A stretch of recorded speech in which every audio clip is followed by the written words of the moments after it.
এক টুকরো জমির জন্য হাহাকার। পৈতৃক ভিটেমাটি আর ঘাম ঝরানো ফসল রক্ষায় কৃষকের চোখে আজ কেবলই অশ্রু। দীর্ঘদিন ধরে চলে আসা জমিজমা সংক্রান্ত বিরোধ আজ রূপ নিয়েছে রণক্ষেত্রে। প্রতিপক্ষরা অতর্কিত হামলা চালিয়ে গুড়িয়ে দিয়েছে বসতঘর, কেটে নিয়ে গেছে মাঠের আধ পাকা ধান। লাঠি সোটা আর দেশীয় অস্ত্রে সজ্জিত হয়ে চলে এই তাণ্ডব।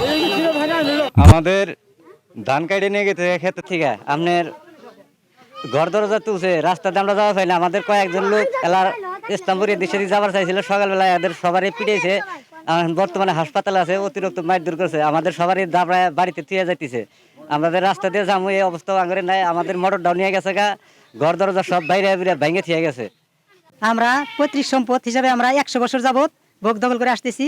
ওরা মিথ্যা একটা মামলা করছে, আমরা ওই মামলার বিরুদ্ধে আমরা আপিল করছি, আপিল চলমান আছে।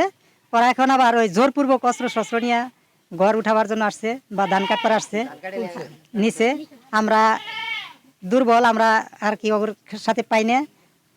ওরা জনসংখ্যা বেশি, অস্ত্র শস্ত্র নিয়ে আমাদেরকে মারপিট করবার আসতেছে।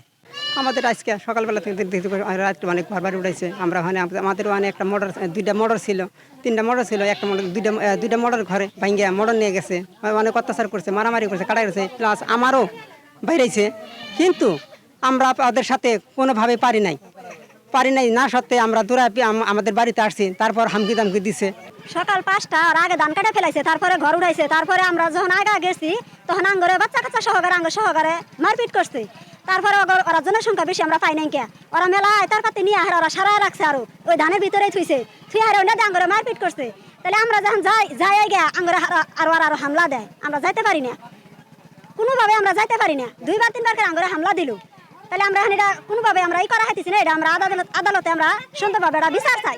কোর্টে আমাদের মামলা চলমান আছে, এখনো চলতেছে। এখনো বর্তমানে আমরা বিভিন্ন ভাবে করতেছি, কিন্তু ওরা এসে আমাদের এমনভাবে হস্তক্ষেপ করে জোরভাবে জমি দখল করে ধান কাটে নিয়ে, ফসল কাটে নিয়ে সবকিছু আমাদের মারধর কইরা অলরেডি সবকিছু কইরা ওরা আমাদেরকে জোরপূর্বক আইসা দখল করতেছে।